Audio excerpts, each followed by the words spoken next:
the quiet to the crazy, all the high tide, all the level. If it's tears, if it's dancing in a thrift store, how you turn all this living into something worthwhile. Every single heartbeat, every breath we get to do, every moment to moment is a blessing spent with you.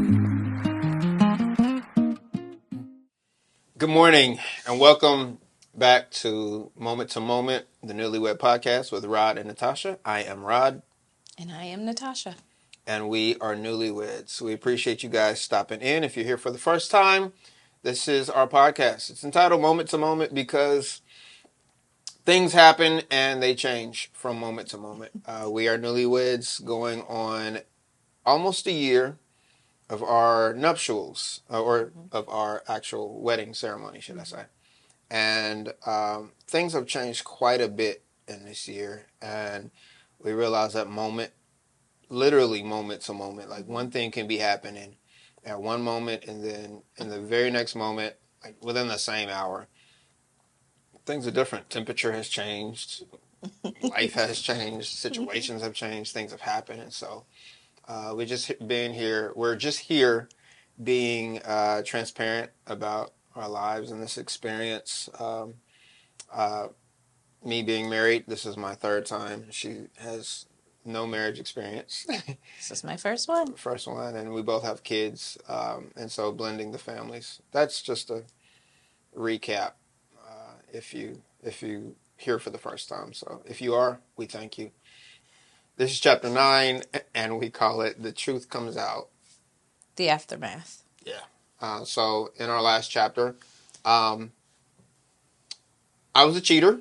Let me not say I was a cheater. I wasn't a cheater. I cheated, and I had to disclose that information to her. This is prior to marriage, and she was a liar, and that came out. You have to go back and see chapter 8. So if you need to, stop right here, go back to chapter 8, find out what we were talking about, and then catch up. It's a great story, but it gets thicker from here. So where we left off, we were getting ready to go into a fast. Mm-hmm. Getting ready to go into a fast with the knowledge of each of our offenses to each other. So he had cheated, and I had come out with the truth about chapters ago. Me spending a whole year and a half, right? Yeah, spending the night with my ex and the things that happened when I stayed there. And so we were, the fast was a 21-day fast. And so we had decided that we were not going to engage with each other, connect, talk, text, call, or see, and totally go in with the Lord to figure out what our route was going to be after. Yeah. The fast, individually and collectively. Because by this time, I'm coming from a place of disparity. What I hate most about anybody is a liar, and so I don't know. I had received word from God just like 2 months prior to this moment, that this was my wife, that I was going to marry her. Mind you, again, if you go back in the previous chapters, I never heard that with any of my other wives. It was just decisions that I decided to make that I thought was good, and I wanted God to bless it. I said, hey, God, bless what I'm about to do. Ultimately, that's what it was. And this time, I wasn't necessarily looking for her to be my wife, but I heard it. And so now, fast forward 2 months later, it comes out that she lied about something that was, it wasn't big. It was the lie that made it big. It was an unnecessary tale, because and the reason was unnecessary. Yes, an unnecessary admittance. We were not committed to each other. We weren't in a relationship at all. So the need. But that was just a habit that I had that was ingrained, that it's just one of the things that had to be pulled out eventually. And so with that, I'm like, Lord, this could not have been you. You did not tell me to marry a liar. You know, this is my biggest issue. I was married to a liar before, and that sent me on a whole mental trip. And so I'm thinking now, no, God, this is not you. You wouldn't send me back into a relationship with another liar. You know what it did to me before. Yeah. And so, so now I'm in the fast, and I'm seeking God now. I'm falling on my face, just like begging for wisdom, because I know myself. I'm a person who has always loved love. Always loved being in love, or just like that whole thing, having a girl and all of that. It just felt good, especially when you find one that you committed to. And so I'm falling on my face, and I go back to something that my mom always taught me coming up as a teenager, especially when I got in my teenage years. She said, you need to ask God for wisdom. The Bible says, if any man lacks wisdom, let him ask God, and he would give it to you freely. And so that's the first thing I do on my fast. I start asking God, Lord, give me wisdom, because I'm a fool. I'm going to mess up again. I will mess up again, and I'm in my 40s. I'm going to walk myself right off a cliff. And I'm in my 40s. I don't have time. I'm running out of time. Right. I don't have time to mess up again. Marrying the wrong person. It can be so tragic. And so I don't have any more time in my life to spend on that. The entire fast, I am reading Proverbs, Book of Wisdom. I'm just I'm studying it. I'm looking. I'm praying. I'm talking to God. And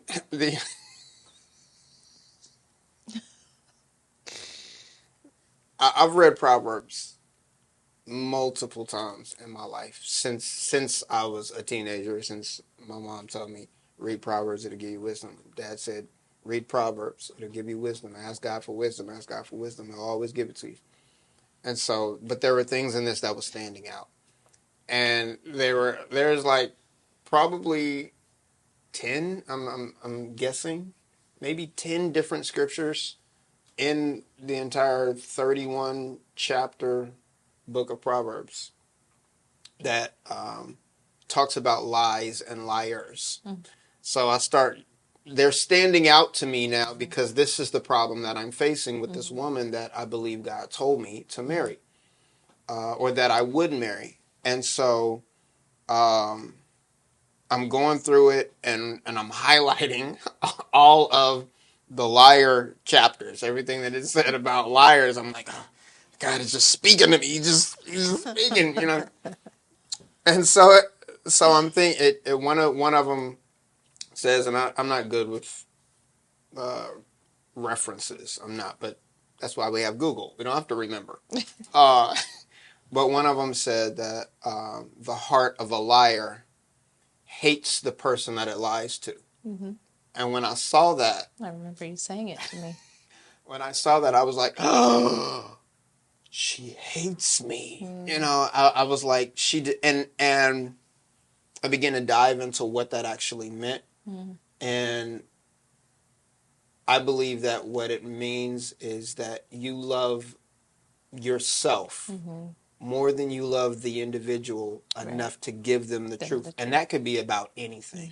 A lot of times, even in our friendship relationships, we'll see a friend that's going the wrong direction. Yeah. Or something as light as, girl, does this look good on me? Yeah. And to be their friend, or to get them to keep liking you or whatever, we won't give them the truth. Right. We don't, right. You're shaped like Gru. You don't need to wear that, You don't have to say it like that. That's, but the point is, it's even, I think there's another scripture talking about flattery. You know what I'm saying? That's kind of, especially for when it's not true. We go into pumping people up. Right. And they really not, they're really not hitting it. And Yeah. so it says that the heart of a liar hates the person that it lies to, which also tells us that a person that tells you the truth actually loves you. Loves you. You Yeah. know, and they're doing it to see you better, and they're doing it to protect your relationship. And we can't worry about how they receive it. We should always give it, you know, in grace and gentleness and Right. humility.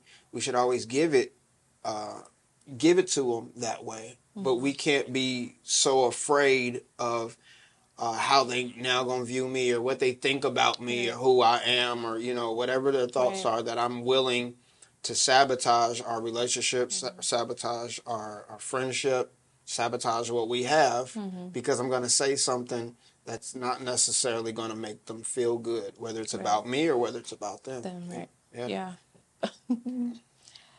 I remember when you said that. While I didn't hear it, while you didn't say it to me until after the fast, after we came together. But I remember you saying that scripture to me, and I just remember it kind of punching me in the tummy just a little, because I didn't remember. I'm new to salvation, and so in this time we're entering this fast. I'm learning my way. Still new to salvation, so I'm entering this fast like solo, like by myself. But this time around, in a different situation relationally. So because now we've decided that we would be together. Also, I learned that. Then I learned that, you know, the person that I've decided to be together with has cheated. But then I also have my own thing that has now come out that will affect the relationship moving forward. So while he's on his side going through Proverbs and all the scriptures, I'm on my side really kind of folded in a sort of confused place, not knowing where to start with everything. I understand that I've hurt you. I understand that I've also now hurt, but how do I respond to my hurt? Because I've hurt you. Right. And now how do I jump between those two things, because I have to be responsible and accountable for something, but then I also have to feel hurt and make boundaries. So it's like, what do we do? So I'm in a place in the early parts of the fast, just like really just sitting still, reading, listening, and I had a friend at work that I would confide in, so she was helpful in through this time to just connect, AKIM, to just connect with her and talk the stories out. Still not giving everything, but just enough to where it's like, okay, I feel like pieces, I can take some of this and use it. I started to read Psalms and Proverbs simultaneously, together. Like, you had mentioned Proverbs. I'm new to the Bible, so I'm getting familiar with the stories. I'm getting familiar with the knowledge and the wisdom that's in there. So you made a reference about Proverbs. Also, during this time, I was listening to a ton of sermons and different things. So I just had all of this stuff, and it's like, where do I pull from? What do I do? I don't know what to do in this 21 days, because my friend is over here hurt by my offense. And also we can't Talking connect. about me, your boyfriend. Yes. My boyfriend is over here hurt, and we can't connect on our things because we were in a fast, and we've decided that we would hold to that. So we decided prior to the fast that we would journal. That we would journal each day. Every day, each day, just things while we're trying to sort out our thoughts. So I would journal. In those notes, I would tell him I missed him. I would tell him whatever I was feeling or going on, whatever happened in the day, just kind of a conversation with him through the notes. I learned later that he didn't do it. So, but I had all of these notes at the end of the fast. Anyway, I had also heard that he was my husband. And so during this time, I didn't know what was going to happen at the end of the fast. I remember being a little scared, like we're probably done. Because like we did we have any more days after the No, lies of I the don't think confession so. came out? Because I don't remember talking. No, I thought that was it. Yeah. So if there were any days left, we couldn't because we're in this place Right. of silence. Right. Yeah. We're on a break. Right. I just need a minute. Yeah. Right. Yeah, I got to go back and see. Yeah. To get context, you have to go back. Yes. I ain't gonna say it just so you can go back. Right. But it's the way that it came out. Yeah. Explosive. Go ahead. I'm sorry. So. You're journaling every day. Yes, I'm journaling every day because as the fast is moving on, I'm getting nervous about when it's over, what's going to happen to us. Right. But also trying to get to the place, because remember everyone, I'm not in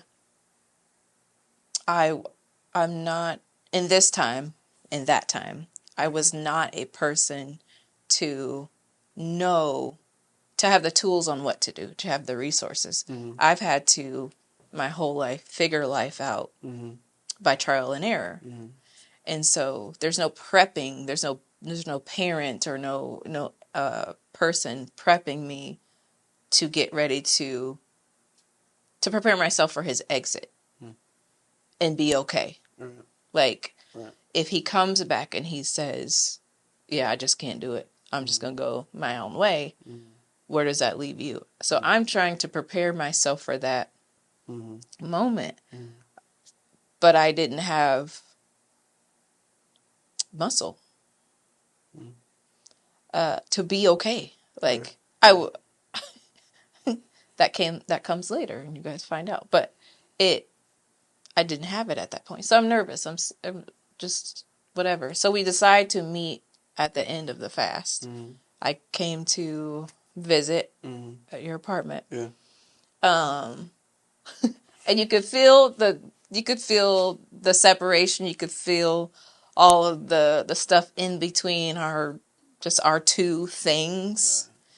Because when we our two offenses. Yeah, because when we left, we're coming out of Christmas. We're coming out of you meeting my parents for the first time. We're coming out of just everything everything being just great. A laundry basket. Yeah, everything being great at the moment. December, everything being great at the moment in December, and then beginning of January, right before the fast, just everything falls apart. Right. She's a liar. I'm a cheater. And now we have to come back together after not seeing each other or not having any communication for 21 days. And so now we get back in the same space and it's like, we don't know where each other are. Yeah. And we have to talk this out. Right. So I don't remember a lot of the conversation, but I do remember. I'll take it then. I remember. Okay, I remember a little bit. I remember your notepad. I remember the scriptures. I remember also this is the time where I told you have a superpower. Yeah. That you have to be careful. I remember that. Yeah. So she comes in, and I have my Bible, and we're in the living room. I have my Bible, and I have my notepad. I initially started journaling to you. I wrote probably 2 or 3 days. I still have the notepad. It's actually in the nightstand at the house right now. Yeah. I found it in the basement a couple months back, and I was reading through it. My bad. And so I started journaling for I journal maybe 2 or 3 times maybe. And that last time, I could not focus. I couldn't focus on you anymore. I couldn't focus on that anymore.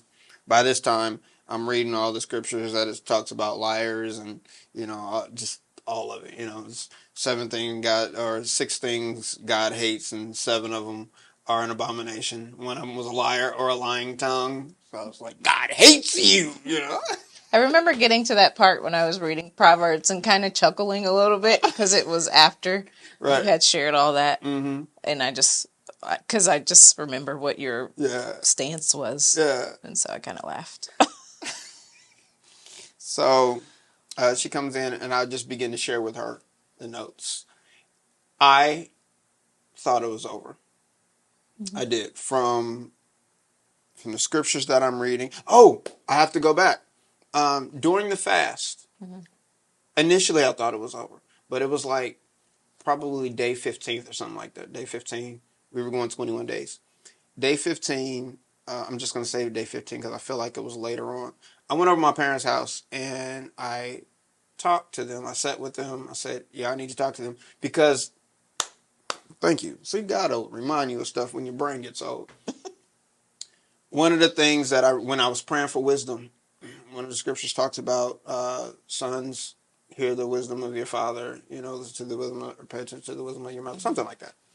And so I was like, my parents, they've always been a source of wisdom for me, even when I didn't listen to them. Mm-hmm. They've always been a source of wisdom. Mm-hmm. So I was like, go, bare your heart, tell them what the deal is.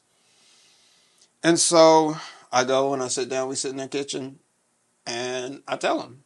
And I said, Mom and Dad, y'all remember NATASHA? And I was like, yeah, how's she? How you guys doing? I was like, not so good. And I was like, Mom, what happened? Mm-hmm.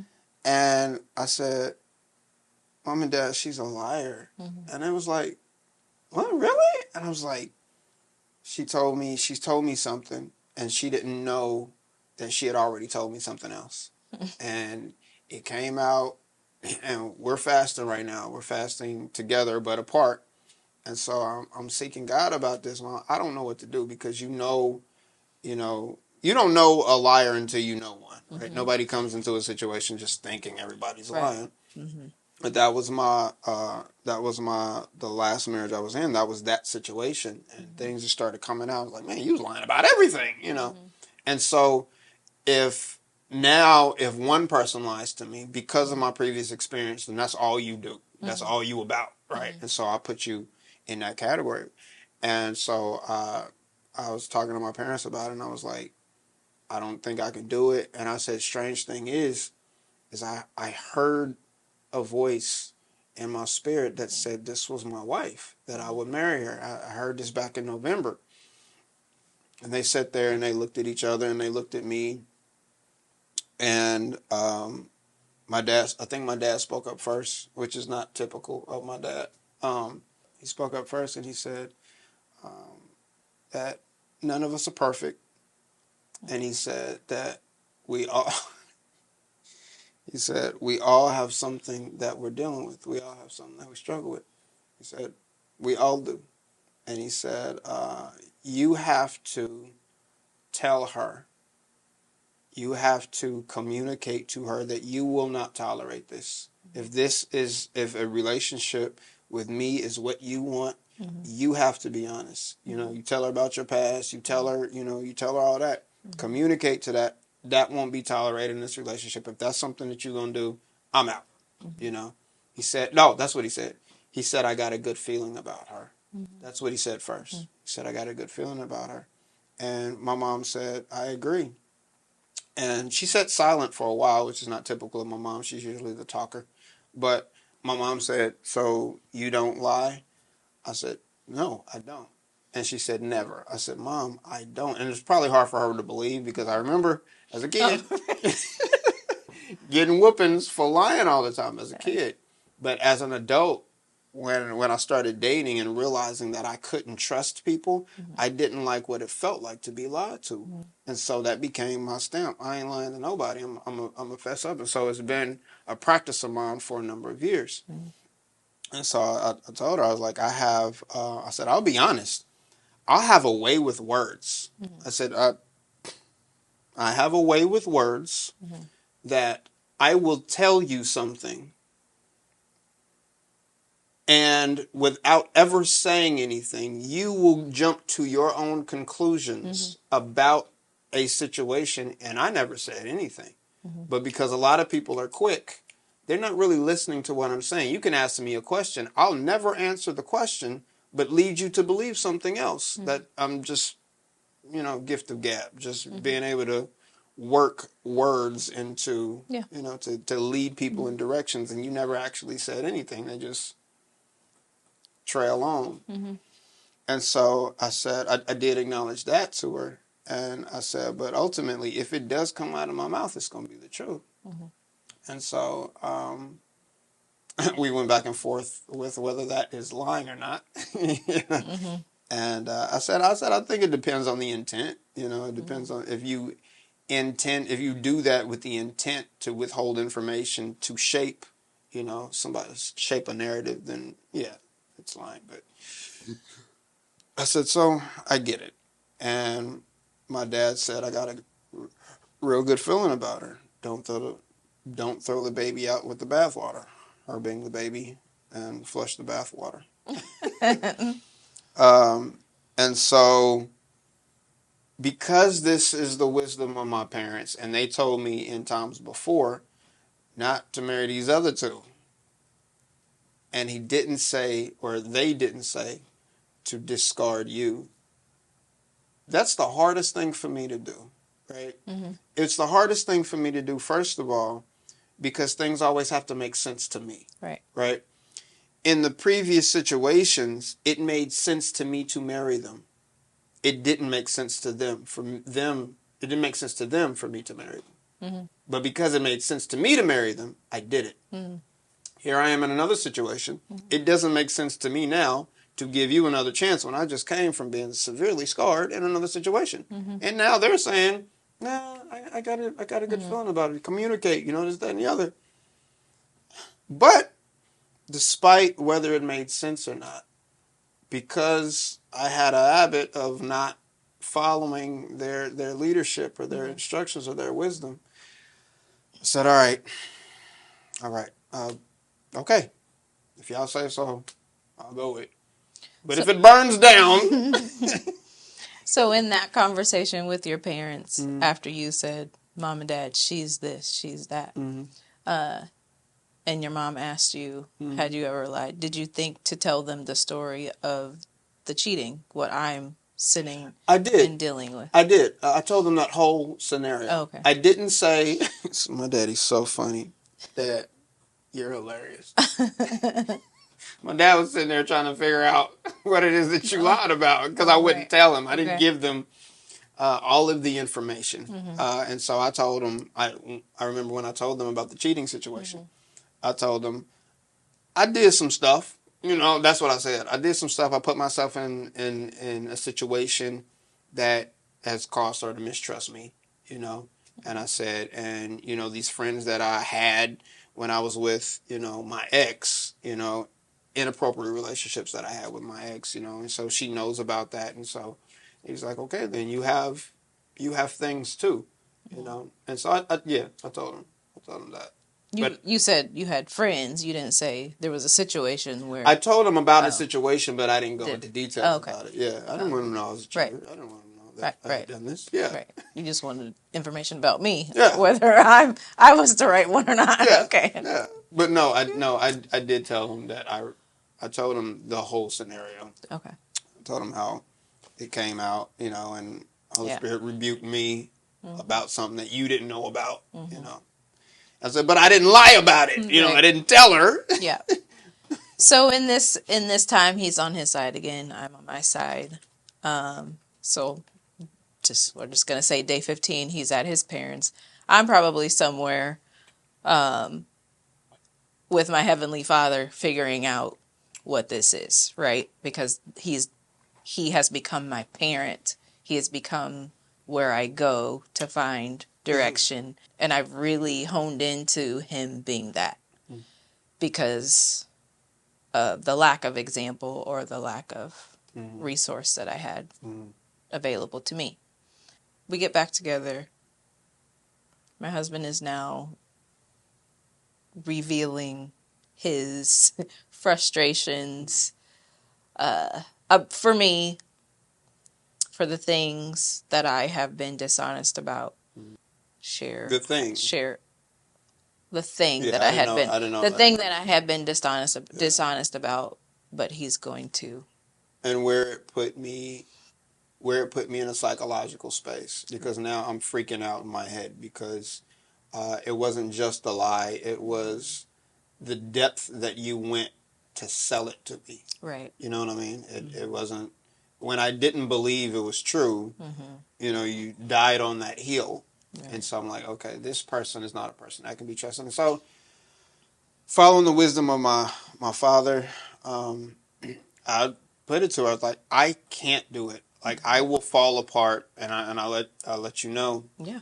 That it's gonna be a journey with me, believing anything that you say. Everything you say is going to go under a microscope first before I let it in, and so. I don't really know how you felt about that or how you took that. And I don't know where you was at, because I know when you came back, you did write me a letter, right? Or you just showed me all the journal. Yeah. Okay. I know when we got back together in the space that we were on day 22. All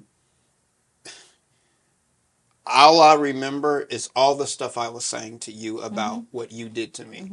What I don't remember right now is you mentioning how you felt about me cheating. Do you remember going through any of that? I don't. And I don't remember. I remember sitting and listening because my direction continued to be to sit still, to be still. That I needed every bit of discipline, every drop of it. So what you were giving was necessary for my growth. Yeah, for my growth. Yeah. So I don't remember mentioning it at all. I don't either. I remember us having a conversation about who you are and what you have. I remember relating, and that's I was possibly speaking from that place of why you were able to. While I didn't mention, well, you were able to go be with this girl because you put yourself at this place and you use that, right? Right. But what I said, and No, what I said was, because you are who you are, I see that as a superpower. What you have, women gravitate to because they need it. They're thirsty for someone to be a support to them, care about the things that they care about, be gentle with them. We thirst for that, right? So when a guy has that, he comes with it. I'm saying, I didn't say all that, but I'm saying to you in that moment, you have a superpower and you have to be careful with that. Or this will always be a problem. Oh, okay. Seriously. So I wasn't specifically talking about the offense towards me. I was trying to change my perspective about it or perception about it in a way, I guess, where it was more helpful for you than me. It was good, though. Which is my life story. Always thinking about the other person and not myself in some cases, but in some cases very selfish and not thinking about the other person. So in this place, I was protecting or taking an opportunity to give you a highlight of something that maybe you hadn't realized, I guess. Well, that's the thing about it. I did realize it. No one had ever told it to me, though. No one ever said it. I knew who I was. I think that was your way of holding me accountable for the future without saying, don't you ever cheat on me again. Right. You were more so saying, you can't have these friends. You're different than anybody I've met, which you said that. I've never communicated with anybody on this level about these things. Right. And when you have friends, when you have female constituents, when like you just said, they're looking for the different conversation. They want to be swaddled in all of the things that you come with. Yeah. And that's okay for them to want it. It's just you can't give it if you're in a relationship. And you can't give it to a ton of people if you're not if you're single. Right. You know, Which is what you're not I was careful doing. with. Yeah. It's while you think you're being just rod, right? You're not being careful with the woman, because if you're giving 5 women, if you're swaddling 5 women at once, you know, that can be dangerous. That can be hurtful, because you're gonna miss someone one day or something, you know, and it just, so there's a power there that you had, but also I started to realize I had something. I could change. Like, I could be different. I could think different. I could speak in a way to where I'm helping myself, but also highlighting, and it doesn't have to be a conflict. I started to realize that things don't have to be conflicting. Right. Like, Or they can be. Right. They can actually be helpful. I can still have this friendship if I just speak honestly. Like, right? Yeah. So I took everything you gave. I'm sitting on the edge of his bed. His bed couch. Sorry, I had to say it was in the living room. So I'm sitting on the edge. He was such a bachelor, such a single man. I didn't want to buy. I'm just telling it. I didn't want to buy real furniture because I didn't know how long I was going to be there. So I had air mattresses, but I had the best ones. I had the really good ones, and the double pillow top. Yeah. So I had one in my bedroom, and I had one in the living room too, because I didn't. Yeah, I just sit on that. Yeah. Watch the TV in there. And so I sat there. I sat on the edge, and I just listened to you. It was hurtful to hear. It was hard, but nobody has ever specifically put me in my place for my betterment. Like, and I believed that you cared about my betterment, whether we were together or not. You had said that plenty of times. Yeah. So, and I believed that. So whatever it was going to be, I would have to accept it and and crawl forward at this time. So that's kind of where we left it. And I don't know what happened after that. It was tough because we decided that we would stay together. I think it was at this point that you started paying attention to me when you tell me something, because she could see it in my face and in my mannerisms. When you would question. Yeah, without questioning, without actually saying, "I don't believe you," right. You know, because like I could hear it through the phone. I started to pay attention. And that's a good way to put it, because I was, up until this relationship, I was flailing around, not listening to anyone, right? But myself, not being intentional about everything that's happening. So you miss everything, right. And so I become an intentional person in this relationship because I want it, right. Because this guy, right. We have a friendship first, which I truly was grateful for and believed was real, this friendship part.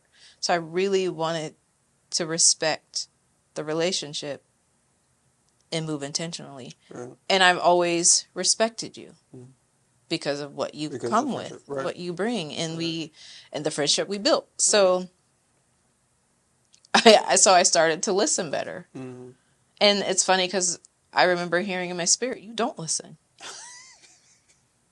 And I remember being put in situations where I had to begin to hear people. I had to stop.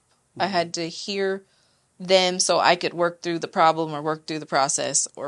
And that was not just with you. It was at work. Right. It was with the kids. I had to listen. Yeah. And there were plenty of situations that I was put in where I had to hear bigger than whatever myself was telling. Right. You know, whatever I was telling me. Right. And so I could hear through the phone anytime he would question. Even though I didn't verbally. Right. Question. I could see it in his face when we were in person. I could. I'd like to think that I could probably hear it through text or see it in the text, depending on the quickness of the response or not. Mm-hmm. You know, you started becoming real intuitive with who I am, and all of that. And going back to a point that you said that you remember hearing in your spirit that you don't listen. Mm-hmm. Most of us don't, because we think that communication is just talking. Right. We think communication is about what we have to say. Mm-hmm. That is not communication. That is speaking. Right. Right? Communication involves speaking and listening, Mm-hmm. you know? Mm-hmm. And good communication mm-hmm. requires more in-depth listening mm-hmm. than it actually does speaking. Mm-hmm. Because unless you hear a person and unless you listen to a person, mm-hmm. there's a difference between listening and hearing. Mm-hmm. Hearing can be noise, mm-hmm. right? But listening to a person mm-hmm. means actively hearing. Mm-hmm. So you're taking the information in, you're processing it, mm-hmm. you're allowing it to, you know what I'm saying? Mm-hmm. You're intentional about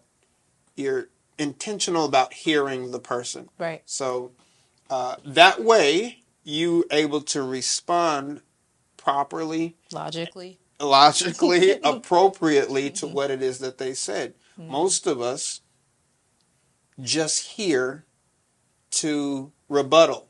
Yeah. You know? Mm-hmm. And when we hear to rebuttal, we haven't listened. Mm-hmm. We haven't received any information. No, we haven't received any information. We listen to the first mm-hmm. 8 seconds of what they said, and we start emotionally responding. Yeah. Formulating, I'm going to say this. Mm-hmm. And sometimes we're holding back, you know, if they've told us, just let me speak, we're holding back, but we're jotting down all the stuff that they're saying, I'm going to fire back. And because you're making these mental notes that I'm going to fire back on this one, then you're missing everything else. Mm-hmm. And so you might be missing context as to what they were talking about when they first mm-hmm. said it in the first 8 seconds. Mm-hmm. And then you realize the person wasn't listening at all. Yeah. And you're holding it back just long enough that you bust over and spill out emotionally, and then there you have it. And what a journey, because that was the beginning of my realization that I don't listen, right? Mm-hmm. So, and I remember just going back to the past. I remember being in therapy mm-hmm. with Katrina, and I remember telling her. She said, "What do you want to get out of this?" Mm-hmm.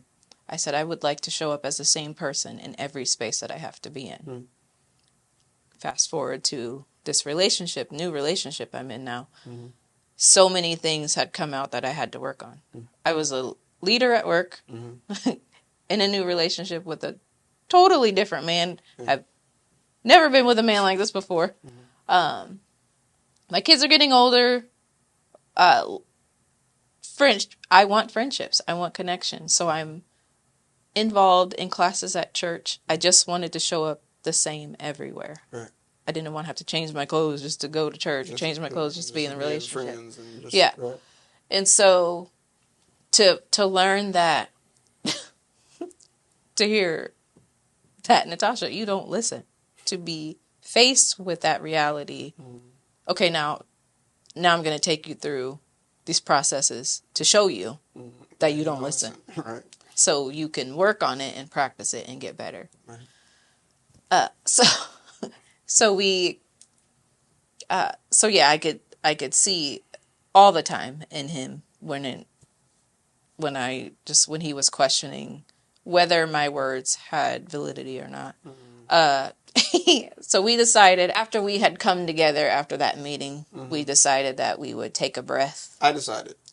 He decided. Yeah. He decided that he would take a breath and circle back around to asking me to go to Branson, which he had asked a year before, and I declined because I'd never been there before. And I was like, why would I want to go there? I don't know why I would want to go there. He invites me on a trip to Branson. And the reason he said that he wanted to do this was to just set it all down, leave it, go somewhere and breathe and just not not have to even, deal with yeah, any not of that even, stuff. right. We didn't want to talk about it while we were away. We didn't want to feel it, touch it, nothing. We just wanted to be outside of it, right, so we could be together.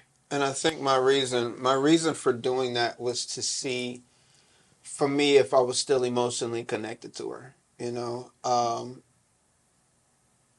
because again, I had detached, and so I wanted to see if this didn't exist, do I even really Right? can Should we we go vibe? further? Can we vibe? Right? Can we vibe the same way? And not only that, this may happen in the future. So how do I? Because after my last marriage, which was 10, at the time it may have been 8 years. 8 years since the divorce. But now, at this time, it was 10 years. And so I hadn't, after the infidelity, we didn't get a whole lot of time of trying to practice moving forward. We got a little bit, tried to mend it a little bit, but I didn't get a whole lot of time in trying to work with somebody I didn't trust, And so I wanted to put aside all of that to see what I felt and thought about Natasha, to see how she would manage it, see how I would manage it, give us an opportunity to just breathe and just see what's there, And while it's so funny, just your psyche, because I'm just going to say again, while he was dealing with the offense from me, there was also an offense. And I don't know what happened to it.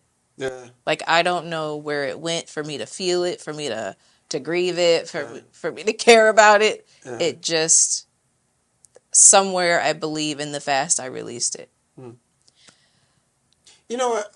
I'm sorry to cut you off. I meant to say this earlier. I do remember shortly after the fast battling with you, and for months on, battling battling with you over my, because you would ask me why I did it. You asked me Yeah, what so was it. the curiosity questions probably did come. Right. Yeah. But I remember battling with you and just trying to hammer into you that I won. Right. Thank you for that reminder. Yes, he was so sure that, and it's interesting to me that your posture of I won, because it was a hurtful act to me. Yeah. So to stand on I won, so I don't care that you're hurt about it. I didn't go all the way.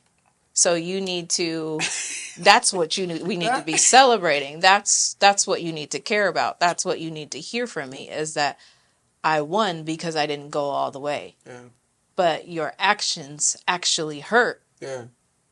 You're right. No matter how you, at the entrance of the person's presence, you were already wrong. Yeah.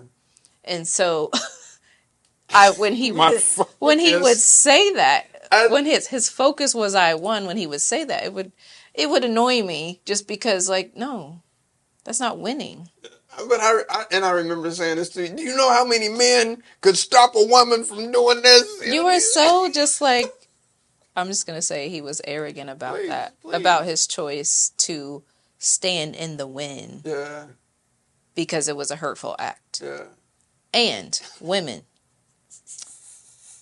tables turned. Tables turned. Where would he be? Yeah. Gone. Yeah. Tables turned. Yeah. So yeah.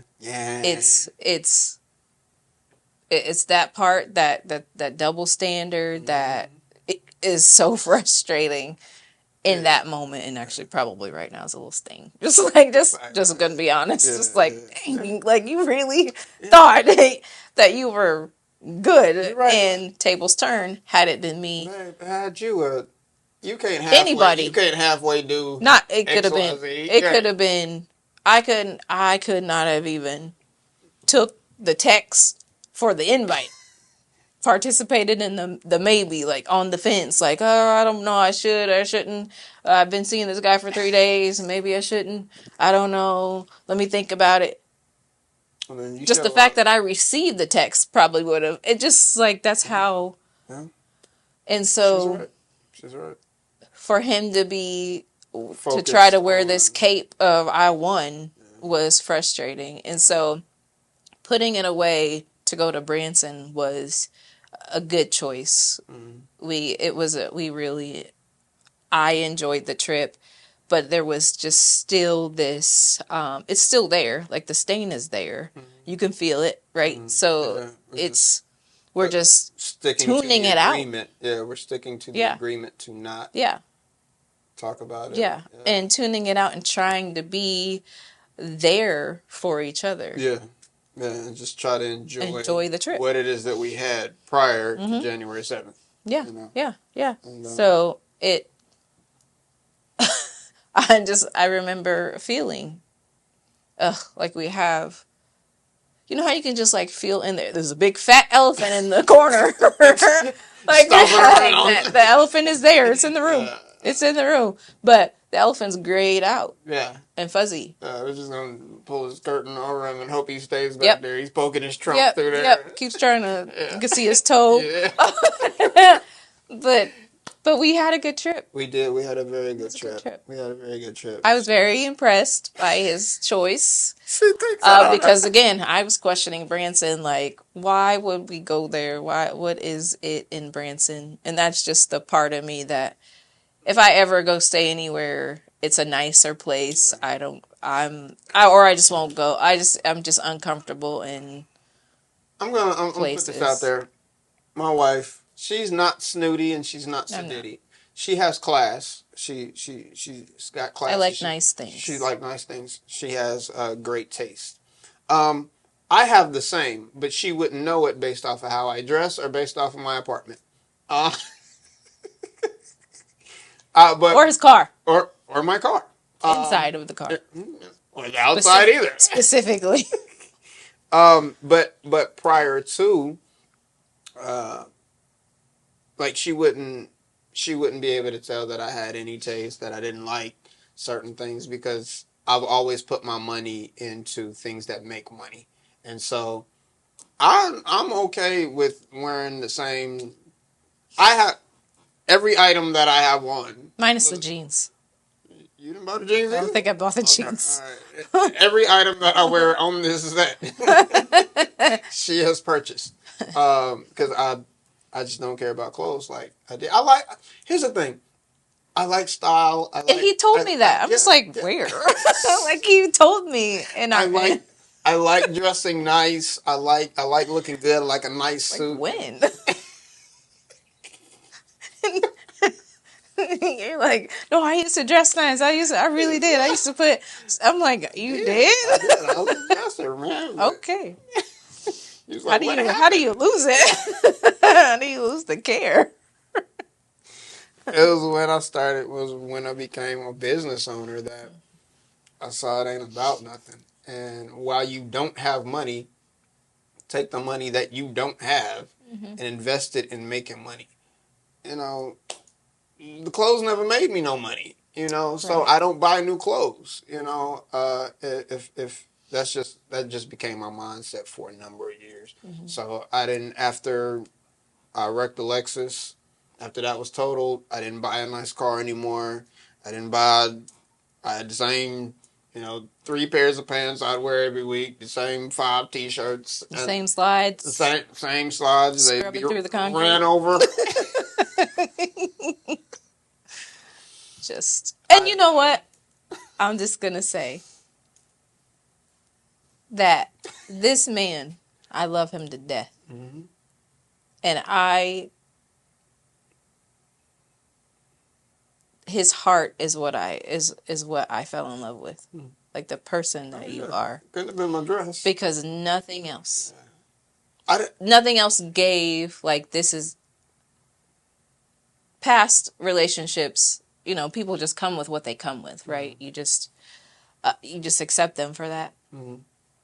But I was searching for a good heart. and you came with a good heart. And so walking in his apartment, I just took a deep breath. I didn't have anything in there. Like, I had 2 mattresses. Careful to go in his kitchen. Just don't want anything jumping out at me. Everything. I wasn't nasty. I mean, I'm just saying, like, walking into your... I didn't say you had bugs. I'm just saying... Jump out. What else was going to jump out? Walking into your apartment, you don't know what you're going to... I don't know. For the first time, walking into your apartment, you got an air mattress in your living room. That don't mean you got bugs. It doesn't. It doesn't. And he didn't have any bugs or anything like that. But just still, he's a man. He's single. I don't know. I didn't have any glassware. No. Everything was paper. Honestly, he's the first man that I met, or that I was interested in dating, who actually came with his own place. I didn't have to provide it. And so that just by itself, and his own car, that by himself or by itself was enough. He was winning. He was winning. And so I knew that I could. If you had, this has nothing to do with anything, but if you would check my apartment, you could tell where I put my money, because I had, and his equipment. Yeah, I had, and I still got a really nice studio. It's just not in the house. It's at the studio now. Mm-hmm. But like, my closet was just what it was. Yeah. My living room had no furniture in it. I had an air mattress in there. I had all styrofoam and paper cups and stuff. And I had my bedroom, and then on the other wall of my bedroom I had a really nice studio, thousands of dollars worth of equipment. And so when he went to choose a hotel for our trip, I was very nervous. I was very nervous for this Branson trip. Branson's only 3 hours from us. And so it's just, I'm anticipating this 3 hours. Like, what are we driving into? I was not a person to just walk into the unknown just all ready. Like, I feared the unknown. And so driving 3 hours away from my comfort, from my home, to go with this man who says he wants to take me to Branson. And now, mind you, so my wife, for like the past 3 years prior to, you would book yourself. During that time. Yeah, you would book yourself a hotel room for herself. Downtown, someplace really nice, classy. So I could just recoup and all of that, because I was a single mom, and so that's something I would gift myself. So this trip took the place of that, because it would have been during this time, but I would go do that. But going to go do it with a man who she's seen his apartment, his car, and the care that he puts into anything else that doesn't make him money. It's scary for me. So we pull up to the hotel's check-in, and he gets out of the car, and I'm looking, and it's late. It's like 11 maybe. And he gets out of the car, and I'm looking around like all over the place, because the hotel that's across the parking lot looked nice. She thought he was pulling up. I thought and this check-in place was like sketchy. It was so sketchy, and I was like, oh my, I'm sitting there like, how am I going to honestly respond to this? Because now we're practicing being real, we're being intentional. How am I going to, my face, I don't do well. She doesn't do well. I don't do well when I don't like it. I'm really bad at hiding it when I've received something that I don't like, or it's really hard for me to pretend that. Right. And so I'm really nervous about him coming out and saying, okay, let's get our stuff and go in, because I thought we were going in to that place. You were just checking in. Right. And so he comes back. The office was offset from the actual cabin. Yeah. And so it wasn't grand. Across the street, it was a hotel. Grand. Yeah. It was grand lights. It was lights. It was everything. This is dark, kind of shady, logs, And so he comes out, and I'm just quiet. I'm just sitting. I don't think I asked you anything. No, you didn't. I don't think I did. I think I just sat there and just quiet. And so we drive. So this unit that we had to drive to. So after checking in, you go to where it is. So he starts driving, and we pull up to it, and it's looking promising. You know, it's not scary. I just don't know. Yeah. Still. And we pull out. I pull out my phone. And I was so nervous, y'all. We record. I recorded. I knew what it looked like. I had never been there, but I saw from the pictures. And initially, when I pulled up to the thing, I was like, "Yo, what is this? This don't look nothing like the pictures." All right. So I record the moment. You know, I should put that in the thing. You should. I record the moment that we actually see it. And he has his camera on, and I just have my blanket. Like, I brought my blanket, so I have my blanket. go. I'm like, okay. Just like, because you don't know, like, first of all, I'm not going to be able to pretend if I don't like it. Mm-hmm. It's going to be really hard for me to hide that. Mm-hmm. Second, he's going to feel a way about it if I don't like it. And so there's the trip, right? Mm-hmm. Then we have to walk through that. And we're trying to be on so that we can enjoy the trip. Mm-hmm. And because we already have stuff we're dealing with. So I don't want nothing else brought in. Right. And so he opens up the door. And it was the best. It was the best surprise. Like, it was the best experience. I was so blown away. It was like a 1-bedroom apartment. Yeah. Like, it had everything. Everything in it. Yeah. It was nice. It was so nice. And I just was like thanking God in my spirit. Just so grateful for whatever was in him, for him that he paid attention to my taste and wanted to do the nice thing for me or for us. What's funny is, for me, it was a bit of a gamble because I know you like city. Mm-hmm. You like tall buildings. Mm-hmm. You like the busy street, the city. Yeah, you like that view. Mm-hmm. And this was more rustic. This was a little more woodsy. It was a little more quiet, a little more secluded, a little more serene. But it had all the fixtures, you know, it was very nice. And so it was a bit of a gamble, but I was like, because I knew that you also liked peace. Mm-hmm. You know, you liked getaway, you liked seclusion, you like quiet. Mm-hmm. And so it was a gamble, but I was like, I think it was just a cool. Yeah. It was a cool experience. It's funny because you kept saying, "You did so good." I did. I guess. And she hugged me and gave me a kiss and everything. She's like, "You did so good. I'm so proud." Yeah, it was great. Like a mom talking to her son. I'm like, "What? I got style." Because I'm just thinking about all the things. Like, my apartment. Did so good. I just can't believe that, because he wouldn't let me participate in the planning. I didn't do any of the planning for that. He did it all. and that was scary for you because you knew what you liked. Yeah. Mm-hmm. And I couldn't be in control of any of the things. Yeah. So, and I do like what I like. And because he doesn't care about a lot of things, we usually go with what I like. Right.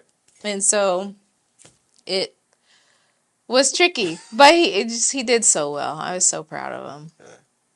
That was great. Yeah, really was great. We'll probably put a clip of that. I think we're at an hour. Yeah, we are. I was just saying, I'm getting ready to close out. Yeah, we'll probably put a clip of that at the end of the chapter as a little bonus, clip for y'all to see.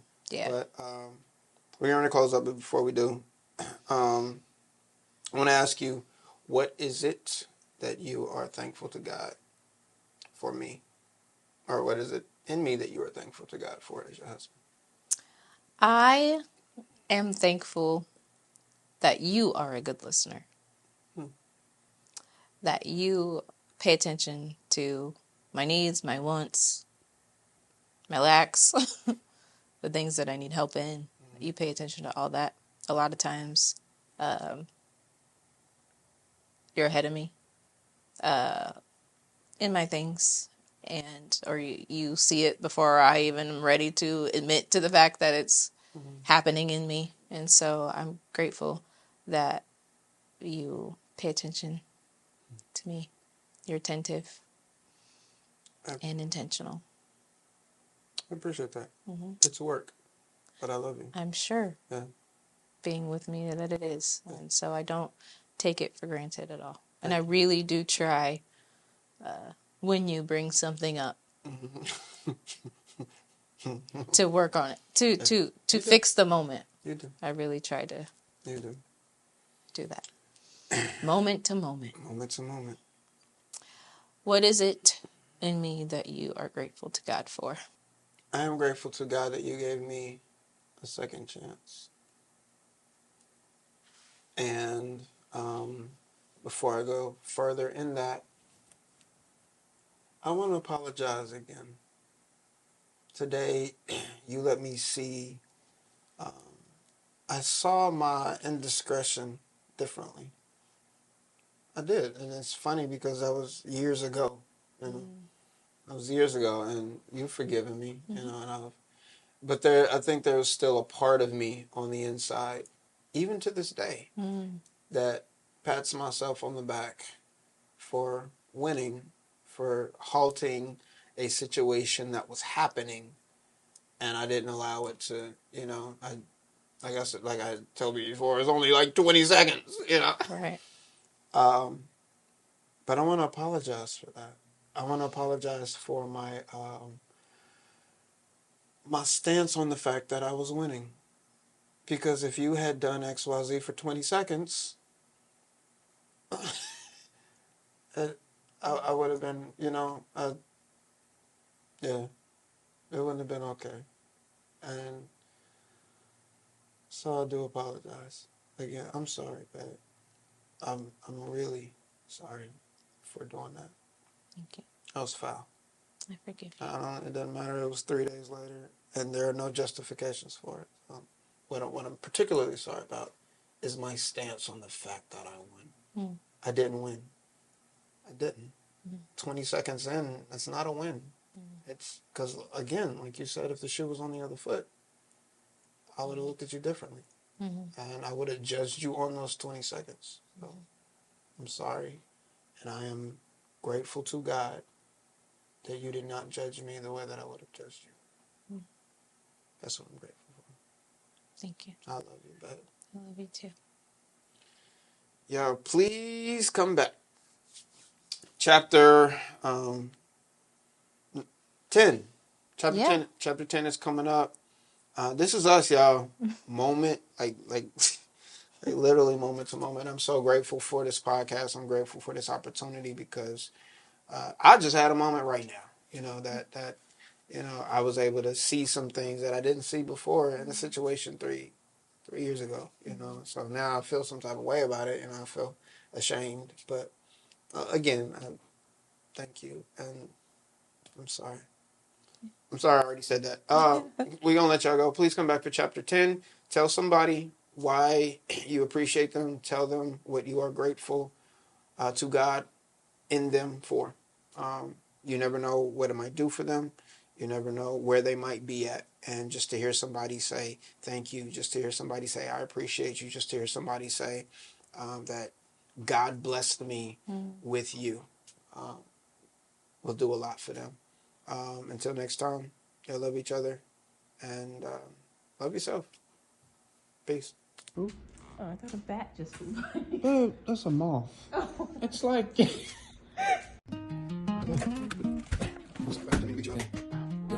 Stuck in traffic, rain on.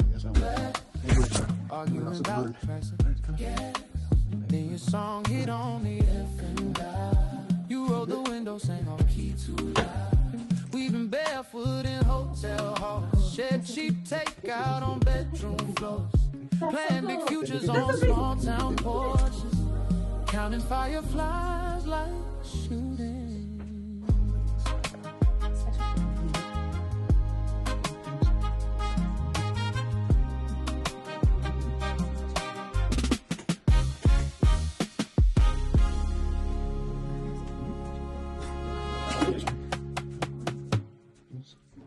Every single moment in this life where you feel special, from the quiet to the crazy, all the high times. If it's tears, if it's dancing in a thrift store, how you turn all this living into something worthwhile. Every single heartbeat, every breath we get to do, every moment to moment is a blessing spent.